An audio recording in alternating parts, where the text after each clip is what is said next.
So I've been a fan of the Invincible TV show since it first came out. I heard about it just, I don't even remember from who, but I got into it and I loved the first two seasons, and I was so ready to watch season three, but I wanted to wait before I did, so that's why this video has come out sooner.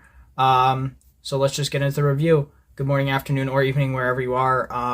Today I'm going to be reviewing the third season, if you couldn't tell. So yeah. So episode 1 of the series had me already wanting so much more. I love the dynamic between Debbie and Oliver. Rex is continuously being used as great comedic relief character, who still has some obvious depth to him. And I'm so glad that they're doing his redemption arc properly without them just being like, oh, you're good now. That's perfectly fine with everybody. Something that I always forget when I'm going into watching each of these seasons is that the soundtracks behind each of these seasons is always phenomenal. They pick songs perfectly and they always express the proper feelings that we should be having during each scene that has a specific song behind it. And I always forget how brutal the entire show is. The brutality always comes out of nowhere, hits me like a truck.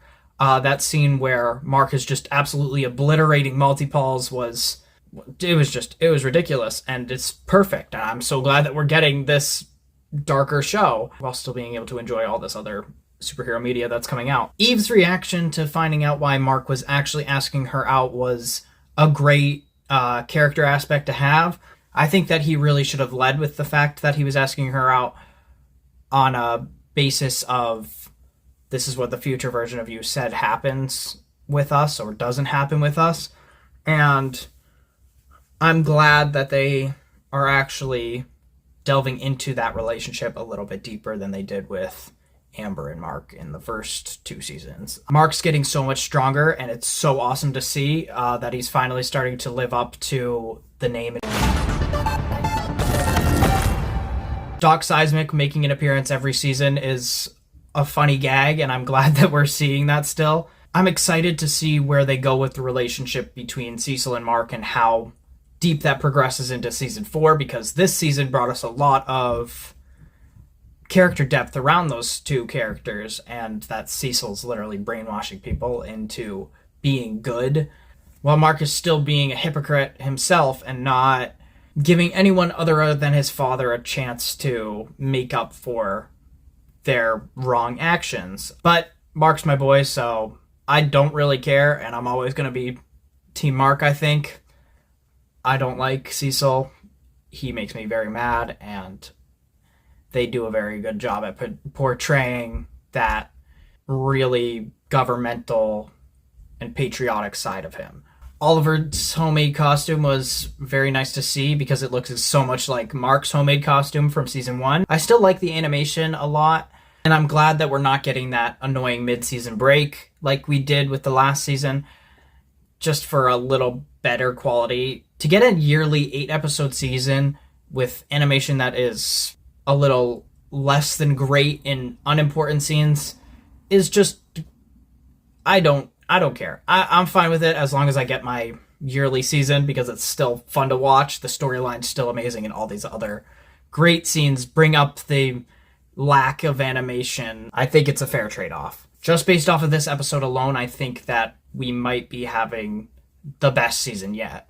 Nolan and Alan finally being friendly was really sweet, and I'm very interested to see how far their relationship progresses. Starting episode 2, I'm glad we finally get to see Cecil's backstory and see how he became who he is. But he really is just a hypocritical piece of shit, just like Mark is being in this. Something that this show has going for it is that they really build up these characters and make them feel really human. They really just can make mistakes while still trying to do what's right. The reanimants seem to be weaker, is my theory, because they're made from dying human corpses or dead human corpses instead of an alive human corpse. But that could also just be that Mark really has gotten that much stronger, so him absolutely taking out these reanimants so quickly is ridiculous. Cecil chipping Mark in the brain with that sound wave bomb or whatever it was absolutely insane, and I absolutely loved how the Guardians handled this and how they helped Mark while still being employed by Cecil. When I tell you that I was absolutely screaming about them breaking up and getting rid of this whole Guardian team, I'm not exaggerating. I was running around my house yelling at the top of my lungs while I was watching this episode. If the Immortal has absolutely no haters, then I can promise you that I am dead, because I absolutely hate the shit out of this guy. The Guardians breaking up was such a good choice. I'm glad to see that, and I'm happy to see how these two teams will implode on each other without the help of each other, and I'm very excited to see where this goes. I'm glad that we're delving into the traumas of each character, like with Shrinking Ray being absolutely just stunned out of her mind of how well she is going to be able to handle the trauma of basically dying. Even Mark finally getting together at the end was awesome, and I'm so glad that we're finally seeing it. I've been rooting for them since day one, like many other fans of this show. On to episode 3, we get the silent opening of the two criminals, which was really heart-wrenching. How these two characters really aren't bad people. They're really just trying to make up for their own lives. And then they are really left with no other choice than to go back to this life of crime.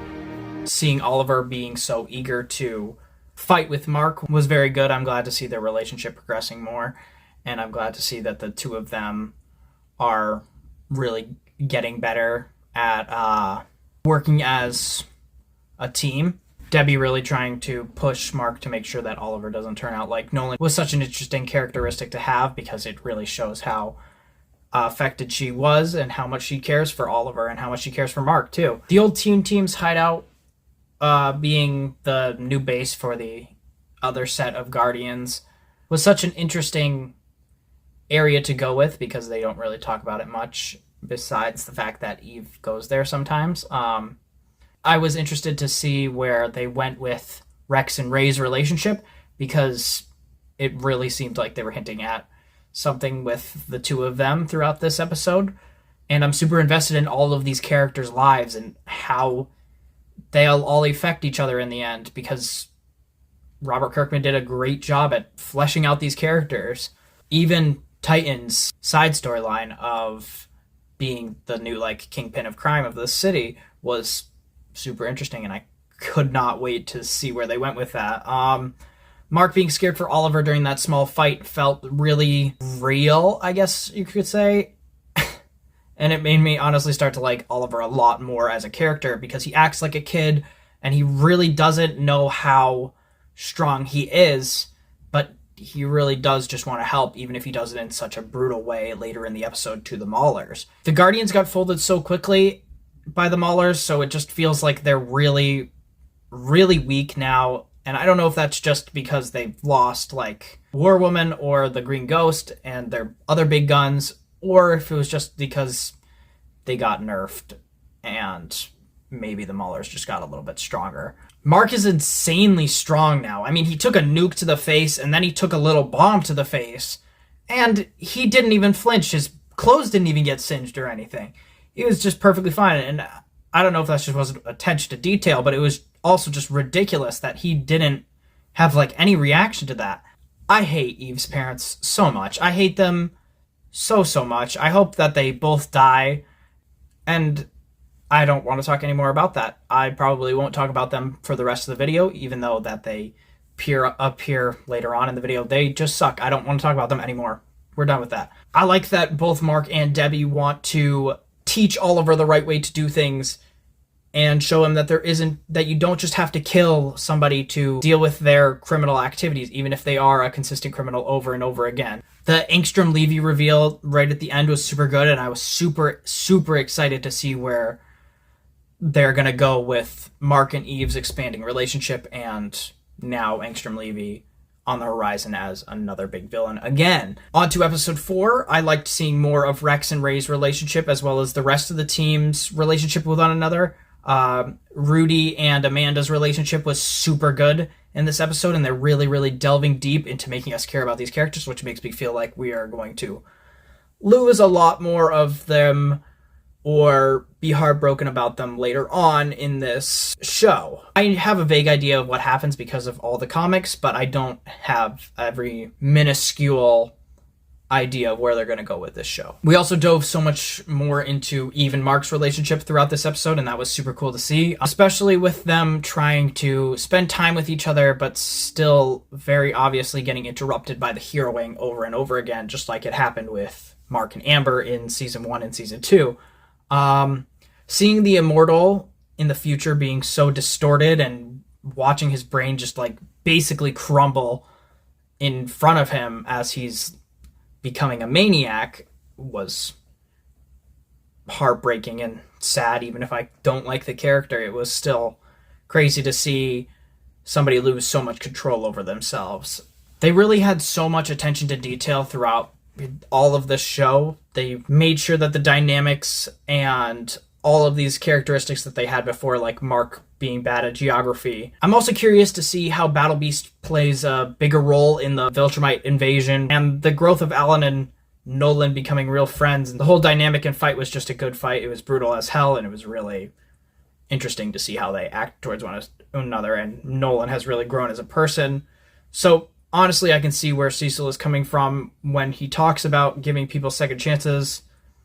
But not everything is as black and white as Mark or Cecil make it seem. On to episode 5. This episode feels a lot less important than most of the others, but you know it's a good show when they're able to make the lesser important episodes still be good episodes. We came back to seeing Titan ruling the city and having to deal with the Council of Villains, or whatever they're called, and that was interesting to see, and how Machine Head really played Titan while Titan was also playing Machine Head. Machine Head is an interesting character to delve further into because we get to see how psychotic he can be later on and what he'll do now that he is the leader of the Council of Villains, or the Order is what it's called apparently.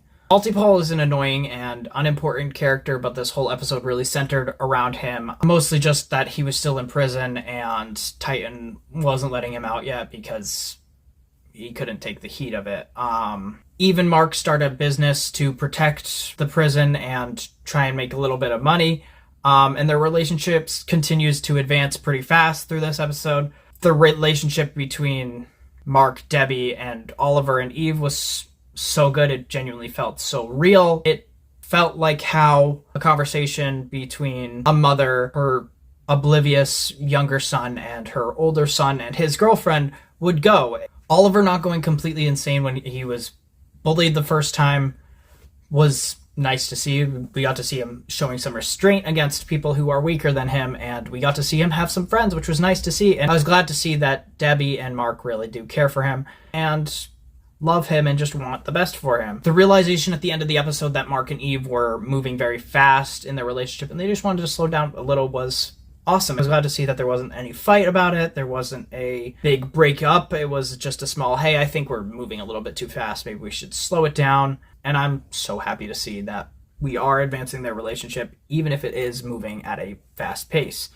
Episode 6 was such a tragic and heartbreaking episode because we saw how Scott lost his entire family in a matter of months, really. It had only been about a year, since he lost his sister and niece, and now he's lost his toddler son and his wife. Mark having to constantly relive the events of Chicago and see what repercussions actually come with being a superhero was such an interesting character choice. I think that it's important to see how Mark can't really just get away with him and his father destroying an entire city. Powerplex was such a tragic villain. As soon as Mark and him faced off for the first time, officially, and his family was behind him, I knew where that was going to head. He was just a sad character who didn't know how to properly grieve the loss of his family.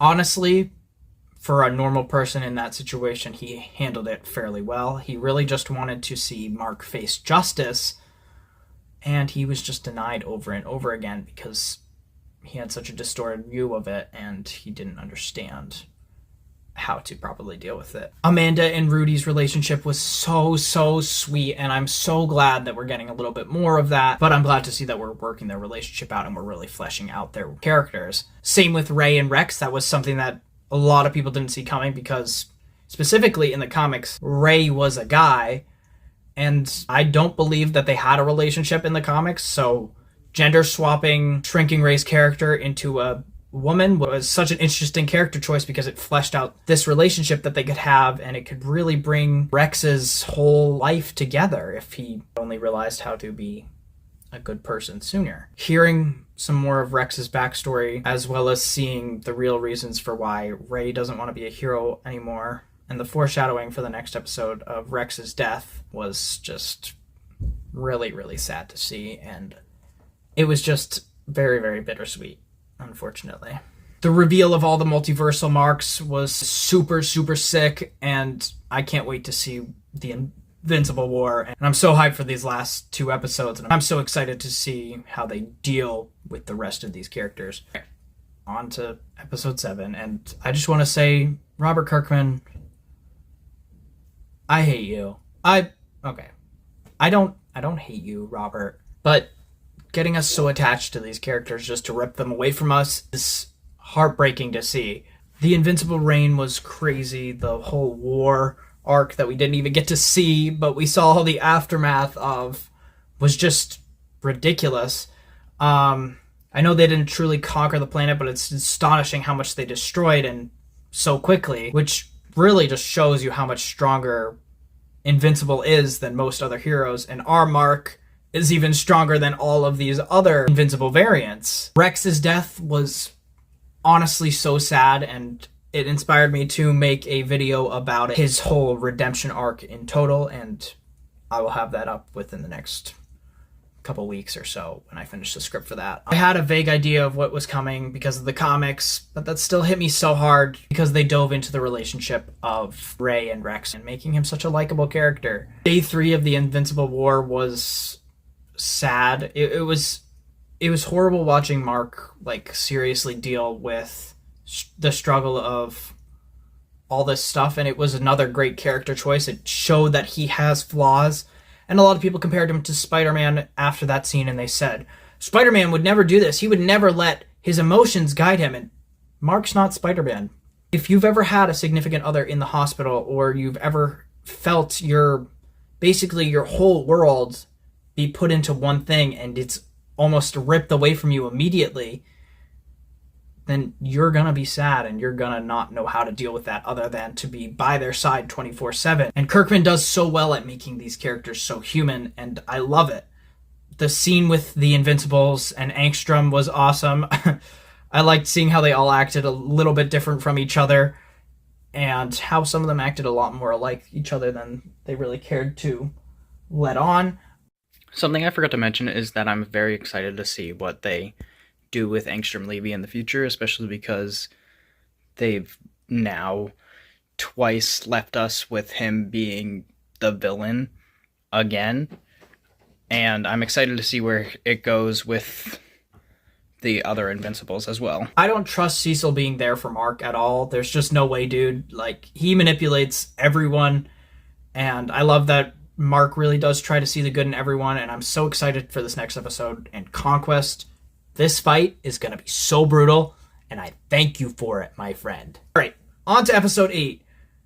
Oh my god. This episode was so brutal. The first fight against Conquest was everything that I hoped for. The movement was so slick, and everything was so messy. This has to be the most brutal fight of the show so far, honestly. Conquest's attack and the use of Mark made Nolan's attack seem like a love tap from the first season. He used Mark as a puppet to obliterate people just like Nolan did, but he did it on such a massive scale. It was brutal. He was damn near ready to rip Oliver in half as soon as he killed Eve. I knew this shit was over for him. Conquest was Jeffrey Dean Morgan did such a phenomenal job, and I don't care what any of you say. He is perfect for this role. Mark's adrenaline kicked in, and he started fucking him up so hard. With broken bones, this kid still moved like this. What? Eve coming back was something that I remembered from the comics, but I do not remember her being so stupid strong after she comes back. As soon as Conquest was on the ground, I knew it was over, but Mark using his head to smash his skull in like that was insane. Rex's funeral was nice, but it was missing a few key aspects of it.